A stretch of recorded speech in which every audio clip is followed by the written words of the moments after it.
namuna yo Katonda yagikola ng'erina kuba wet. Yo ya ntondo namuna. Ya ntondo byotasobola kweta biteekayo.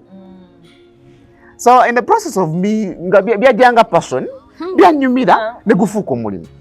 Naina addiction yange nji overcoming ate nga omulimu egujja. So I struggled and I earned. Me I'm not even natukisira nga 2017 nali mulokole nnyo kati nga bantu batankuku na mu church abanda mu church banda bane ku TV nsomesa bino ne ku social media mbisomesa they can't comprehend techigatta omulokole asomesa namuna ate nalisi nafu wasa nalisi na wasa by then era bishop amuna ngamba bishop bampitako ku show emo okusomesa. It was a Valentine's dinner. I was the sex therapist invited to teach people how to have sex. Echennaku n'omusumba wange nga bamuyise nga speaker. Samanya nno. Ndo kulaba ba market bananganga bampadde bu flyer. Ndo kulanga nsanga bishop yasomesa ne mukyala we. Bishop asomesa. Bishop nangamba gwe obisomesa nkimanyi ne kati osiiga kifaananyi nkinga toli mufumbo. Teka wao ka live band. Wa live band wa mwana nembera on a guest appearance omuyimbi owechama then ka band ne katandika mamu kyali ku band fireworks band bazikuba kati sex watu walina okuba mulimu ka orgasm mulimu ka squatting mulimu ka byonna kati ka squatting to most men is like a fireworks ziguddewo kati baba badde basazuka nagamba kibadde munsi naddawo pya.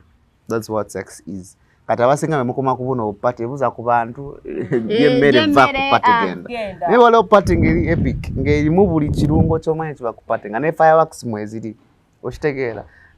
That's how a sex session must be. Ne mumbera mu dakika butaano mukaaga muli aba kyali sexy. Dakika 3 ziba za kunyumya za foreplay nga temuna kuba konje mutandika okonerera ku busambi wano. By the time real action begins, muli musawa number. Give each other time. Nkwaniriza ku S media Uganda mindset change. Ndiwo leo twegaseko omuntu omulala. Naffe tulina okweyongerako tugguse ensonga. Ebitu bino bibenga tetubitambuza bulungi. Tulina Bryan, CEO wa Bryan National, the sex therapist. Sexologist. Kawomera. Toliongedde. Neba naga omumuulira banange munasonyiwanga sinerabira. Akamuli kano kavudde wa sexologist ono. Akampadde lwakusanyuka kundaba. Seesoma asobola okweyogerera. Gomanyi okyemba nkoze nze. Soko bayisiremu. Abakyala bano boolaba. Butono nnyo bukola moment. It was my first time to see you. Oh yeah. Kati akakamento zakkerabira. You won't forget this meeting. I cannot forget. Natakudde. You know the women have 2 vaginas. Really? Is this one and upstairs? Oh yeah. So eya wagulu yagudde dda. Eya wagulu mbana atanso gitakula. You guys. So nakoze comment. Ejo kawade Bryan nayo yadatunda simanyi enkofiira milioni mu kitundu. Oh yeah. Duka eri mu Uganda. Kipale. Abana bakomenti gambwe ekipale. Ekipale kya S. Kale ekipale ekyo bannange. Oyo ne ya comment zaka yakulabako. Ekipale si kyange ekyo naawe. Neba nembabuulire anyway nja bagamba nga sheggwa. Nenga tensokula Bryan. Nange bwento. Bade neba same. If I feel tired, I sleep. Power naps. Oh yeah. It's nice to sleep. Nze nalwalako. I've been depressed. Kati sikabulamu bwange. Wempulira nti bukoye never. I've ever worked so much. I was depressed. I got depression. I lost my memory. Kakati sikyakoya bulamu. No, I have lost my memory for 5 months. Mkwano. Depression is real, my friend. Because I was overworking and kumasimu 24/7. I was doing 3 jobs. It's brikasere simu ngabakasera mira painkiller. Umutwenga gunuma buli lunaku. But the end result was depression. Depression came with other problems. Yes. Sex addiction, nezijiro mo, sex problems byonna ne bijira mu depression wakati. nenfa buli kitundu ky'omubiri because nezibigana nga tebikola because nabyonoona nga ndi mu depression season yange so kati nze bwenkoowa naye baka oli mutuufu sikakambe munaya naafuna sente nebotakeera zikusanga sente tebazikolerera nnyo sente mukisa kati bwe mpulira my body is tired I don't force it I take a nap so nebasema okuva saawa nga 8 paka saawa zino zonkubidde if you don't love you no one will love you kati abali employed boss akuli report ku report olwo okutuka nga banoonya omulala right ekyo kituufu nnyo Bryan twogera ku sex addiction olwaleero you have been a victim before right yeah sex addiction mwenzi njagala nnyo sex kati ng'egigwafuuka n'omulimu mwagalira ddala kubanga musomesa siryanko sente z'omanga za kusomesa sex kati nakolayo eŋŋombo I struggled I earned kitegeeza then you earned yes I was struggling with sex issues now I'm earning through sex as a sex mukizibu mwavaamu kasente for the last 10 years ndya sente za sex sina mulimu mulala gwe nkola ng'ogyeko nagwosobola nza guno gwosobola sex omanyi kyo bayisa okusomesa sex ne bakuwa obukadde bwino bagamba jangu tukutegekedde abakyala 3 ab'ekkanisa bagala kubasomesa sex gwe n'ojja n'okwata microphone ab'ekkanisa baagala nnyo ebyokwegatta si kweyagala beebuzaabuza nnyo kati mu church marriages za church zesinga okubonaabona nno n'ensonga eyo bana beefula nti ennankatero kwokka ne bwolanga wafuuse mulokole buva mu mutwe gwo naye eri wansi tewalokoka wasigala wagala bibiri ekisiru si bya kisiru anti bo babiyita ebyasitaani ebyasitaani nebibeezawo amaka ate ayagala mukyala wa Katonda n'omugamba akolako bwoti n'amagezi omusajja n'omugamba nga gundi mulokola akugende oluguudo lwe baluyitaje ekinuuna n'agamba I ban ekyanuuna I bind it to fire sex yabeezawo amaka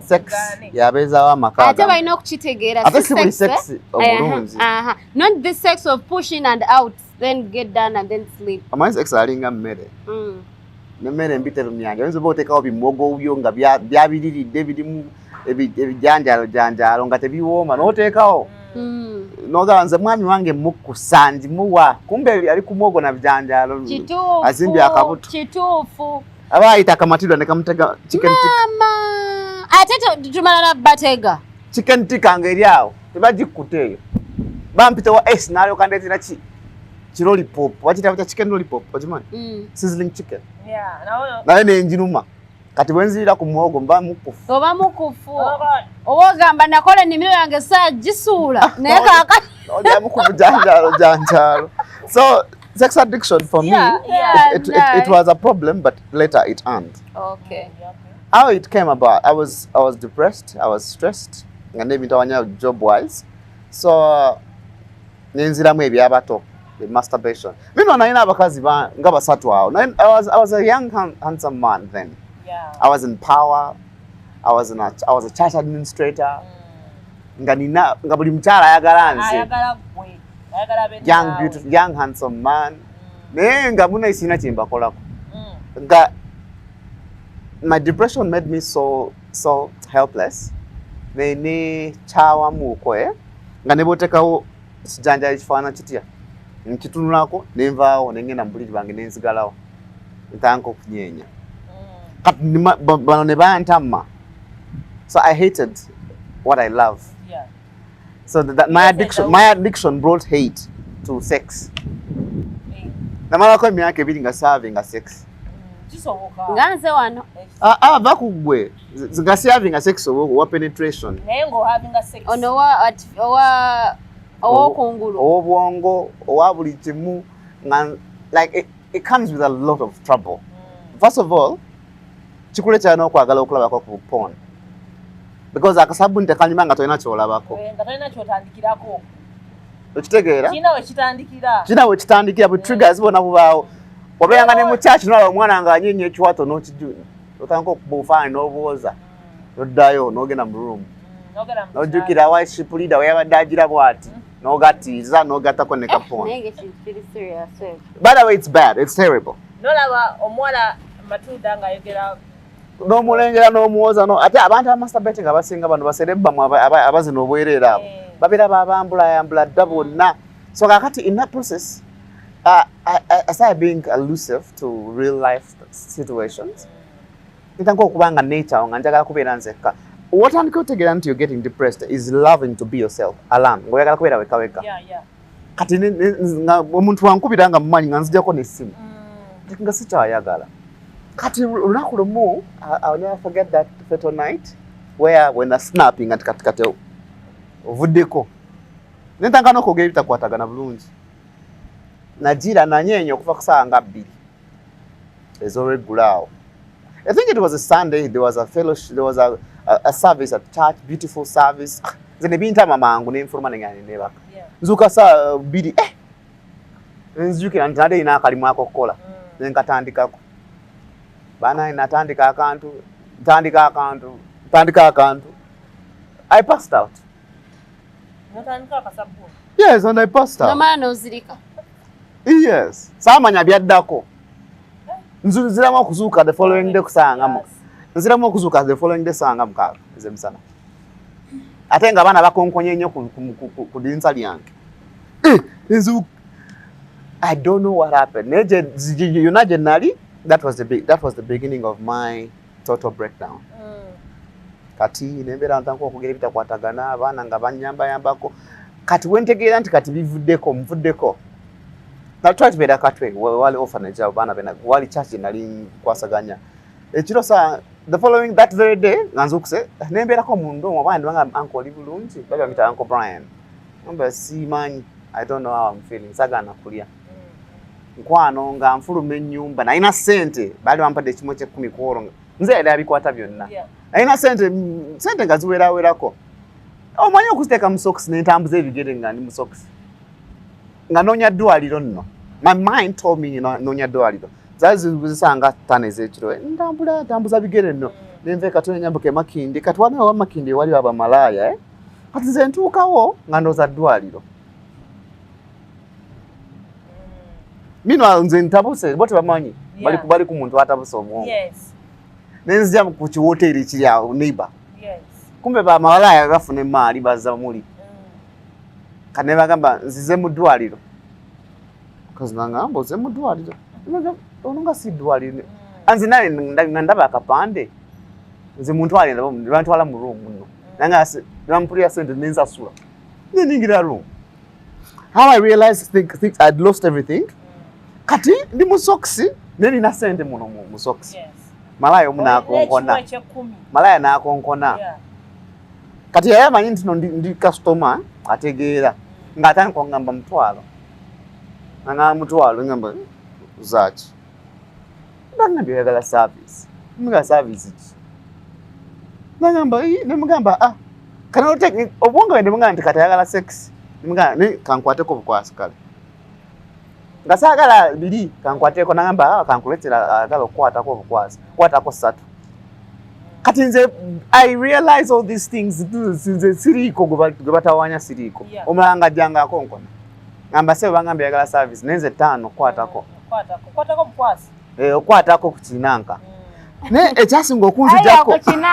Ekyasinga okunda bana abantu abagula bamalaya bagula ebintu.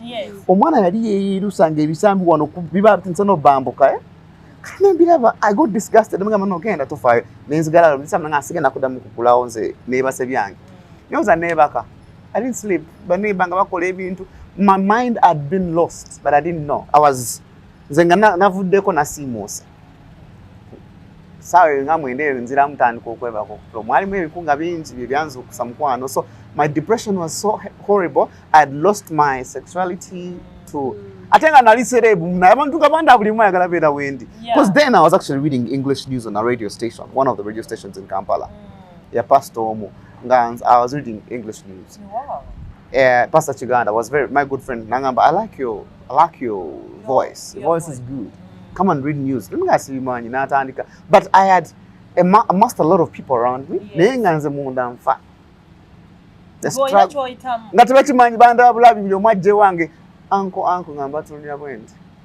And I snapped off completely.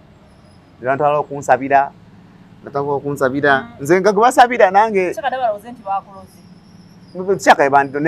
was depressed.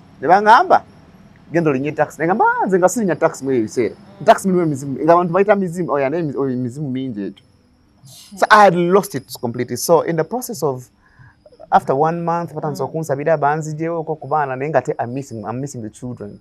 I used to miss the being called uncle. Ngali jembera jenjogera ko doctor nabagamba no muze wali ku church wajjo okuhiringira amango. The kids came back, so I recovered. But in the recovery process since 9 India ngana rao katmidwa jukira na rupturing muscle akanikalekea no kuyimirira. It stopped working fully. In that process when it had stopped working nanturi abakaza banetola ngabamanyi nti ndi waka binenga nzisibye ndiko namala 2 years ngasina kyenkola. So I went into a process of recovery ngabwe nonyereza. I landed on this online coach. That's for many around 2013. I landed on this online coach who was teaching about sex therapy, sex addiction, and then I enrolled for the course. In enrolling for the therapy, I got interested. I subscribed for a course, NLP, then Neuro Linguistic Programming. I enrolled. Before I know it, I was enrolling for the sex thing again. Because I have so kunyuma. Biabade bizibu katibitanso kubanga ntanso kufuna mu mulimu. Mbandi ya 2014 2015 ntanso okuda mu herbal staff nga nkola ebintu ntu. I used to teach people. I used to talk about sex easily. Kati wala mukwano gwange hatman alugwa. I think she discovered the passion for me to talk to people. Yes. She calls me on Mwasuze Mucha that day. Farida Aita Koze. She calls me 2016. She calls me. Because earlier, a friend of ours had called me to talk to them as NTV staff, the girls, how to take care of the musunuyo. Tujirabirira tutanso baso mesa. Mbade nga hatman kubidanga Brian. Tujirabirira. Nanzenga nanjirabirira. Nga ntanse nokugisika, nokusika ebintu ebyo. Ngo funa ba customer no basi. Nga natandika mu period. Nafuna abawala abakulukulu abategerekeka. In the limelight. Enso kamba kwatamu. Kati kwe gambo inabo olaba noga abonze yabasika. Saga tugende. Client confidentiality. Muna bwampita okusomesa. Siwe ntandikira nti kakati nyatango okulia sente za sexy. Bwe yampita okusomesa, I think we're talking about infection and taking care of your nanka no butafuna infection. Jitwa somesa. Nanyi somesa bodi abakazi tebankubira. Mbande ya bridal shower ne agenda. Bampita ku bridal shower okusomesa. Ngasifuna mulimu wao. My first money, I charged 300,000 for that bridal shower. Yeah. That's 2016. Mama, tebinyumye. Nemu process nafuna mu ebizibu. Abachala bo bali balowooza bidala. Kati I struggled with understanding, with separating my job and the sexual pleasures that came along with them. So gamba we batuka. Batuka tenga bagala bidala. Gomanyo omuntu okukubira n'agamba ayagala kuwaako kitegeeza. Naga Brian njaga kwako. Brian njaga kwako owulire oba kyekyo. Oba owulire kyekyo. Kwa kati simanyi. Mina inayindooza ba. Nebwa abakazi twagala okuwoma simaina kuma. Abakazi n'omwana omuganda ntabula enfufu ogisiige yegenda kuwoma bagitabula. Nze kinalaba mu bakyala kizibu nnyo. Gwe mmanyi mukwano gwange abeera n'omubisi agenda nako. Akabisi kawoomesa ennanga akaveeka njaka kuwaamu okwo. Nina akabisi kentabula nze. Katabula muko n'ebirungo. Ne kale. Kati okakozesa ocha botuka eyo ng'okola oti. Kati now let me tell you something about namuna. Nze nesa tujita namuna. Namuna. Namuna boteka mwaka bisi kenjuchi. Honey makes your vaginal walls sweat. Olanga boteka ombisi mukamwa n'ofuna amalusu mangi. Nenanke eri efuna. Toba. Ebanga mumwa. Membrane yeri wanse faana mune yo mumwa. Soka tuwenteekayo. Kwegamba namuna eribwe. Efana gana. Sikweke. Oh my goodness. Oteka oso wengenda ewenta ngeze mukikolwa. No sigaya kabisa katona erimu namutuli. Kati okateeka yotya. Toyina ngalo kana akagalo kinu kokwatako nofokota erimu. Tebikomerawo. Osiga no siga. Ogazia bunje kituli. Okigazia no sigayo. Sigayo. Kati mukusigayo munaye mudakika nga 12. Etandika okuswetinga. Oh, you have to. Do you put it before the action? Yeah, maybe 30 minutes before. No slapping ayo katono. Munaye mudakika nga bikatandika kokota. Etandika otokota. Obunanga zango tukubengalabi. Kati but meanwhile that was my first product for sex. That was my first invention. So any honey oil. Now you know kuba sure. Kuhana mwana kusoma melting sukari no mwita honey. Ujafuna yeast infection. Anti kati you know kuba sure of your honey sauce. Guvawa. So see ya honey on tufu. Because eno namuna buli choto soya kuleta kitekayo.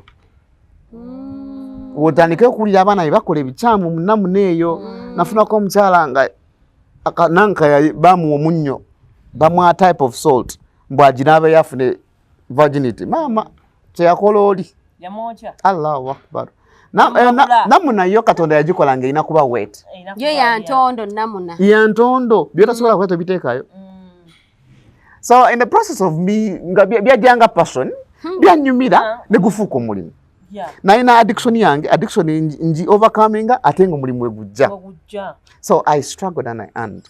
Me I'm not even natukisira ngata 2017 ali mulokole nnyo kati nga bantu batankuku na mu church abanda mu church banda bane ku TV nsomesa bino ni ku social media mbisomesa they can't comprehend techigatta omulokole asomesa namuna ate nalisi nafu wasa nalisi na wasa by then era bishop amuna ngamba bishop bampitako ku show emo kusomesa. It was a Valentine's dinner. Yeah, I was the sex therapist invited to teach people how to have sex. Echennaku n'omusumba wange nga bamuyisenga speaker. Samanyano. Ndo kulaba ba market bananganga bampadde flyer. Ndo kulanga nsanga bishop yasomesa ne mukyala we. Bishop asomesa. Bishop nangamba gwe obisomesa ntimanyi ne kati osiga kifaananyi nkinga toli mufumbo. Osiga oleta abantu okoza nti oli mwenzi. Era bivemu zodda mubisomesa. Awo nenyigira bishop. Banga yali ayingirira omulimu gwange. Nze bansasula akasente. Nanyizaamu bambi naye in his position as a bishop nakitegeera luvannyuma nti he was right. Saali mu bufumbo atenga mu church nalina children's church teacher mweyo church zinalinya abaana nangamba which picture are you going to paint for everyone. Yali mutuufu mu buchamu bwe tetumunenya. He was right as a bishop. I was not married. Nangamba ngamba waswa bona awasa bijja kunyumira. Onange nno nze ngenda maaso kunkuta kintu kyange. Sifuse international. Bana Kenya bampise. Ekyali kya addiction. Yali addiction kadoda. Fuse. Yes. Nze nakanyunya akasooka kerenda sooka kulinnyira sex ya kaninyisa. And someone saw me na njagala my content. Nanga by the way I figured out you also do herbal stuff. Come to South Africa. You can make some good money. Some good money. You know ate yali mukyala. No gain. Abachala baby ya sex kati ntege. No Peter. Nze nga ngenda nsomesa abantu benga mu products nga zitwala Botswana nga zikola. Abantu bati bamanyina bya kunanka. Nembi batwaya. No soka no bibayisaamu awo. Abamu nabayisaamu awo nga basomesa nga nanka. But kakati nga what feedback were they giving you? No, I mean, the feedback was beautiful. You see, sex is about discovering who you are. Kati nze kyanasobola okutegeera ku bakyala. Discover, understand your body. Kikyoyagala. Omubiri gwo kyeki. Oba oyina enkoba oba tozirina. Sex asigala nga nyuma. Ne enkoba. Naye ani asinga? Kunze kati afunye experiences zonna. Owenkoba natayina nkoba. Why? Omuntu owenkoba pussy has a special place in heaven. With enkoba. Ala nga bavuga emotoka. Wali avuga emotoka mu kaserezi. Buvuga emotoka buno motoka butono mukaserezi nga buvitizi buno burumio mukaserezi bukutawanya. Niyo bone kiti for you ngechange kitegerete before we live. tebi nawe bisikatira kati omuntu yasika abeeranga 4-wheel drive. Wow. Bananga atandasika. We neko Dr. Brian wono. Abandi batacha college. Nino mwala bikwata nako amasolo. Sorry. Ogatunula mu awula mbade yakugane obotya. Meanwhile, I got to a level where I address it as a job. Yeah. Nganze mulimu. Ya nako amasolo. Sigambo chiseho bulale echo nacho. Kwegamba gaja in all shapes and sizes and all manner of discomfort.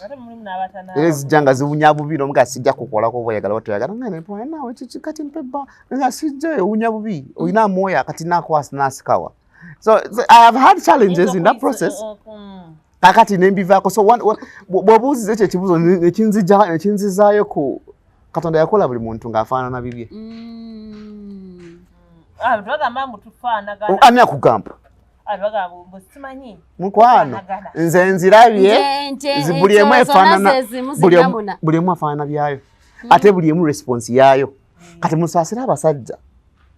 Abaino figuring out. Kati aje muyiyo erinanga mumagwinga 100 yazimba. Endala inaka tuli katono. Ndala ino buli emu yagikola.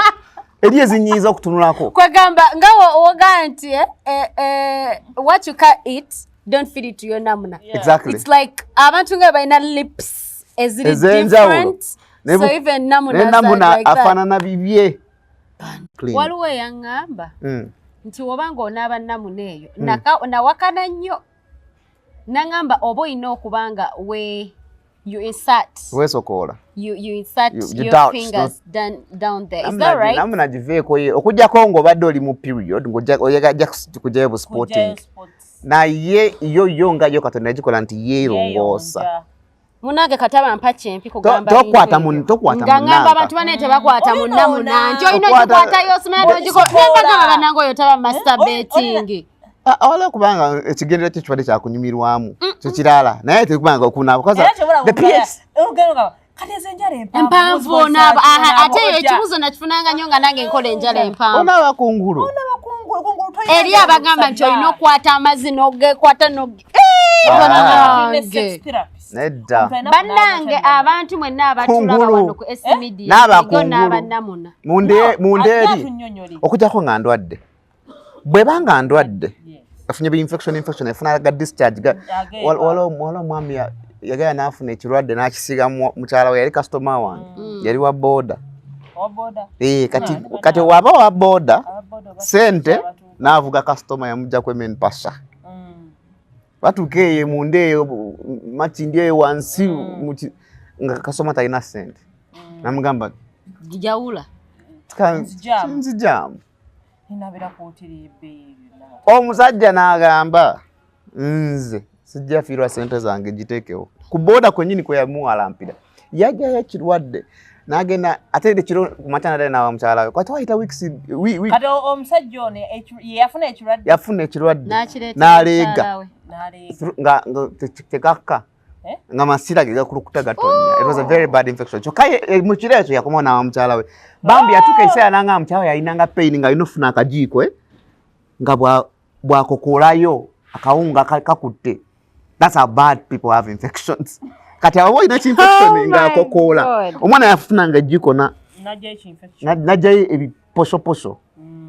So kati obo ina kyojjayo munda bane obo bulwadde obo kyassa abantu balina munne obeera mu zino departments zaffe otanga okulera nti abantu balina endwadde awansawo naye banange naye kati nze ku ngeri gye nenyinyalamu simayina kumanya abantu balina endwadde anti kakati weebaza mukama nti daddi takombooza kubanga olina omusajja ngaffe abatayendayenda nnyo nedda si musajja butakombooza nze kennyini sigaba tolina musajja kati kyobola sisaakugamba nti mbeerawo obwongo buno tebugendayo eyo nedda ogenda kulwala sisobola kulwala akasikini kaffe kano gwe kaweemu service kajja kugira kati Allahu akbar gwe katabule munnange enamuna tebagiro kati mukyalo oyo mwami wagenda okuŋŋamba nti ye akokoolayo nemugamba okay ye alina byajjayo nga omukazi awulira pain until nga babikokodde nga bifoominga buli kaseera bagenda mu bulwaliro nga omanya ababoda bagenze mu bulwaliro bamukuba empiso nga 10 mwana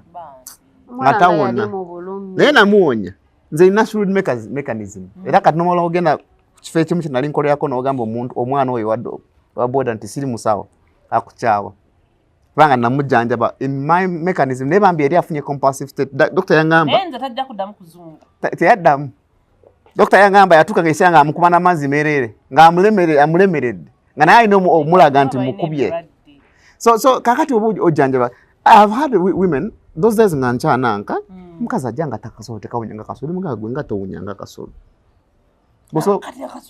goso okulya fene nga tawunyanga fene oba olira olya bipapula olidde ko fene nga tawunyanga fene simulyangako ni namuna ina okuwunyanga namuna kati amwonaga I'm too clean I have to wash it nice abo baba olujjanja ali mu soak bath simanya atadde mu lavender fruit because bicha atudde muli mu bathtub for 2-3 hours agisokinze munayijjayo ebizibu namuna katonda yagikola nga in its natural form there is nothing toina kukisusa okujja ngo ina ko otaddeyo ka mugaso nga ataddeyo ka follow me kange kali kafa mitakola mu cannabis oil cannabis oil makes a vaginal walls follow me there's a way cannabis oil waliwo yajimpaako cannabis oil makes your vaginal walls free it balances it neutralizes your pH Brian yakaina akantu akatakase kati bakakubayo na bomba ya mpiso okwatako you slap it there no gisiga woko omwana omusajja abasajja tulina olugamba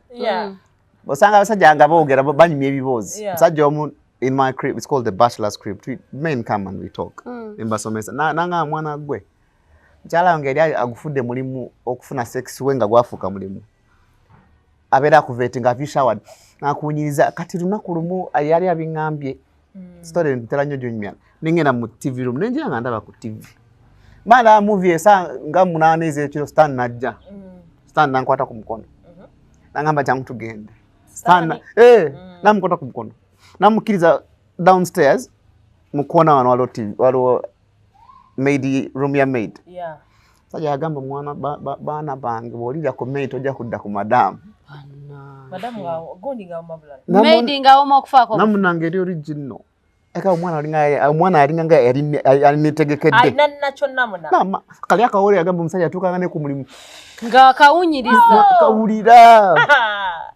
omwana nga bina omukazi ali mu kwekirininga ennyo namuna ate kamu vagina wash byekisirusiru let me tell you akawoka namuna is an aphrodisiac to men akawoka namuna ngewunya bulungi ngewunya akawoka ddala gugenda ogikwatemu ku macanga ogenda ekiro ogenda mu club gikwatemu osige kuno ogisiga wano mu bulago kwegamba akunyaga ojja kulanga batandise okutunulira abatoga bajja ngambwa kwegamba obuwootu buveeko nga tugenda mu club gosiga obusizi bunamuna kibanange kale akawoka is a turn on it's a super aphrodisiac omusajja yagamba nga kiki kivundu omanyi okati wekya kivundu kiveeko anaye oba okiwulira namuna ina okuwunya nga ki lwaka buli omu alina akawowo akake buli katonda buli omu yamukola ebibye naye akakalina kyokowulya nga tekawunya kati ongonona kafumita kakola katya gwekimanya bwoba olina gweyagala ozanyisa nze manyi mukyala wange komanda omanyi okungonagala ngaekirevu kyekirungi kati nga yagikutte mudda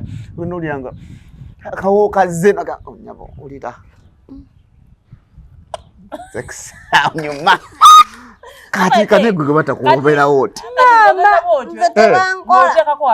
akawowo kaveeko kali akanamuna nze nkugayege kagezese just try it kakati akawowo akatufu tukafuna mu ssaawa nga mmeka kati olaba kati wawulirako nti lwaki abantu baagala nnyo abasajja abasinga baagala nnyo enanka nga toginaabinaabye manyi bwomala oginaaba erwawo okubisiwala kati olaba kumaca ebeeranga ng'oyozezza olwenga lukola kati wakusanze wano wemuddayo ewaka kati ng'osiibye ogira okutyako ng'obadde mu kapalepale omanyi oba toli mu mpale ebinyuma bw'osiba nga toli mu mpale oba yambadde buno zino empale zammwe ebeera muli kwegamba nga yeefumba marinating ng'eba obeera sigenda kuddamu kwambala mpale kubanga ebeera fresh mukwano gwegezesa mukwano gwegezesa enkya kati leero oyambadde empale gezesa bwoti leero oyambadde empale olw'eggulu kwatako owunyemu enkya toyambala mpale olw'eggulu ojja kulaba nga ne discharge yanjawuloko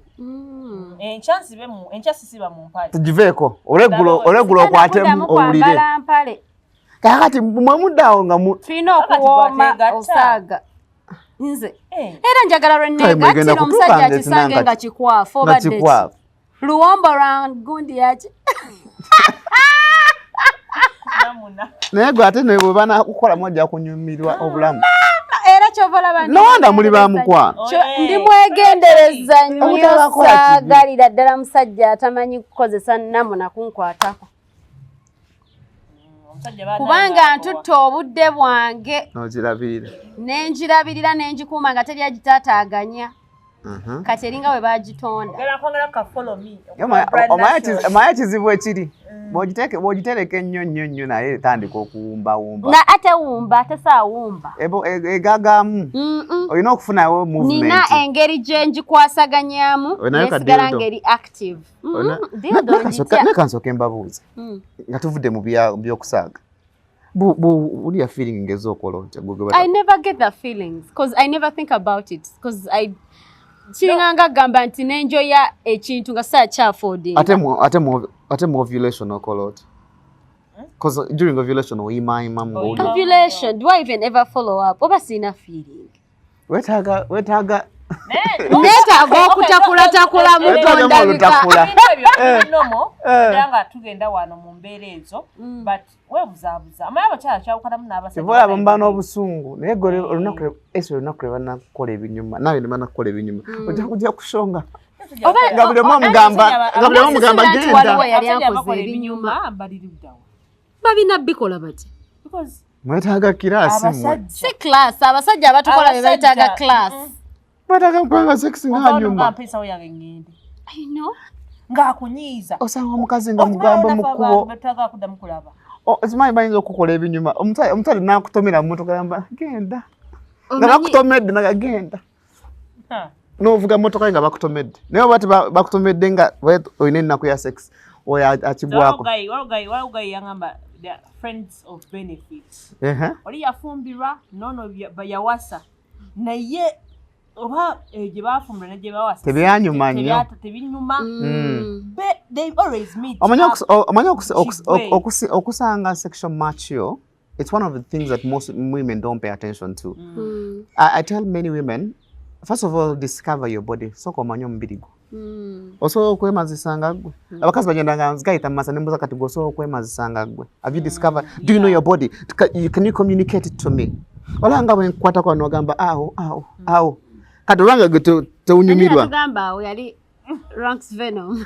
omuntu ayinza okukwatako nga totegeera nti weewonaawo because I always have a text in my inbox simalangako sinyumirwa nemugamba tosobola kunyumirwa sex nga gwe omuntu onna discoveringa mubiri gwo ojuke kale kena bayigezako kwe-discoveringa akagoye ka nylon